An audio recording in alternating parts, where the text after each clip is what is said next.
Now here's a question for you. What's huge, tough and grey and has a waggly bit on the end?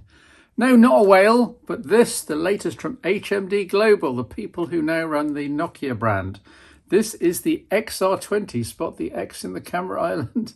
And it's an absolute beast. Yes, like the whale, even in water, up to 1.5 metre for an hour. Essentially, the XR20 is fully military specification durable in every way. The front is Gorilla Glass Victus, the frame is metal, and around most of the phone itself is several millimetres of tough plastic and glue and gaskets. Along with all this come a few, though not too many, compromises. Meaning that the thought does come to mind, why not take a standard no compromise IP68 smartphone like this Samsung Galaxy S20 FE, or indeed the device and form factor of your choice, and then just put a really decent TPU case on it? Do you end up with essentially the same outcome? Well, possibly, though it's certainly cool that this is an all-in-one that you can take anywhere. Few other companies are heading down this line, but it does mean that the aforementioned compromises can't be, well, too severe. Otherwise, yes, it is easier just to put a better case on your current favourite phone. So at £400 or £450, depending on RAM and storage variant, how do the specs line up, and is there a catch? Well, there's only two catches that I can think of, but we'll come to those last, since I want to impress you a little first. Now, not that I've covered it here, but the XR20 here is not surprisingly based on the slightly less feature-packed but cheaper X20, and with dramatically different exterior. The R here in the name refers to rugged, I presume. So we're talking 5G, of course, mid-2021, Snapdragon 480 chipset, here with a 6 gig of RAM and 128 gigabyte of storage. The cheaper £400 version has 4 gig and 64 gig, of course, plus microSD. So not exactly grease lightning in operation, but it's serviceable, all on Android 11. There's a welcome 3.5mm audio jack, with which we had some issues. I refer you to the PSC podcast. It's not clear whether we found a design fault or just have a faulty unit. And welcome features like fast Qi wireless charging. I wasn't expecting that at this price point. Stereo speakers too. Here's full volume, the classic rock show.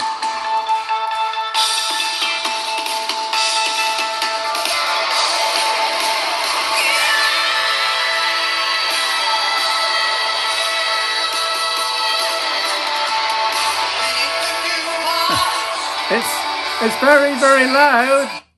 Very loud, but it's lacking in any real fidelity. It's just a noise. It's perfect for speakerphone calls, mind you. And buttons and gadgets galore. There's a dual LED torch with built-in SOS modes. There's a Google Assistant button here on the left. There's a customizable red button up on the top. I use it for torch and the playing and pausing of media. There's FM radio and a side-mounted capacitive fingerprint scanner that's 100% reliable. All good stuff. The dual camera system is utterly unremarkable though, and HMD has done nothing special with it. It's okay for snaps out on the hills, I guess, when you're pushing the ruggedization side of things. The night mode is quite impressive in its results, but that might be as much to do with the chipset. Still, it'll do.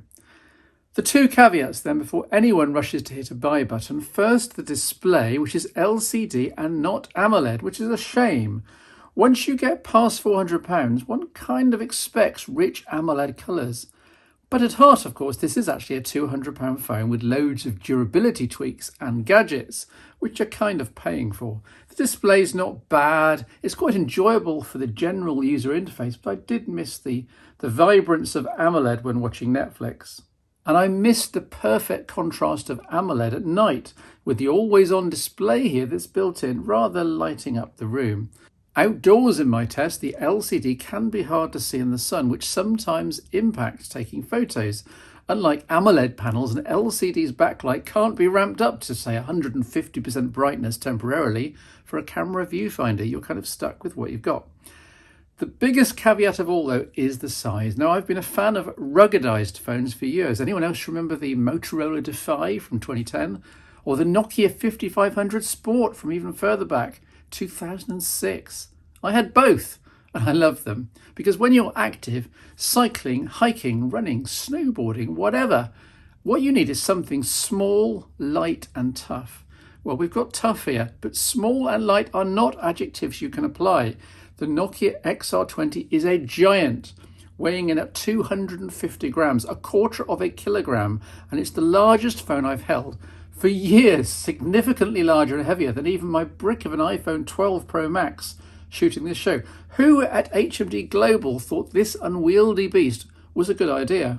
Now, in fairness, Nokia does advertise the XR20 as just life-proof, implying home, commuting and work only, pointing out the phone will survive pets, accidents, drops, dunkings in the bath and so on. So maybe they're not after the outdoor adventuring market after all. So, HMD, what about a dinky 70% sized 5.8-inch screen XR20 Mini weighing 150 grams? Yes, I'd buy it.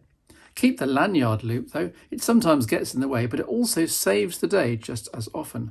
Now, underlying all of this is a solid software base. Well, in theory, the XR20 runs Android One, part of Google's vision, rarely taken up by manufacturers, whereby security and OS updates are handled by Mountain View, with minimal input needed from, in this case, Nokia. So, 4 years of security updates and 3 major versions of Android. But HMD has to have some input in the software, not least to fix gaps where its device software joins Android One. Imperfectly, there are several niggling bugs in the XR20 right now. I won't list them, they're quite a long list, and hopefully these will be fixed inside the monthly updates. Hopefully. This is HMD Global, of course, not some industry behemoth with large software resources, so we'll see. Nokia does offer a 3-year hardware warranty, which is excellent, plus a free screen repair in the first year, presumably if your pet Alsatian decides to destroy the display in its teeth. In short, I can see some vision, some real vision in the creation of the XR20, and I applaud all of the durability and long-term support that it represents.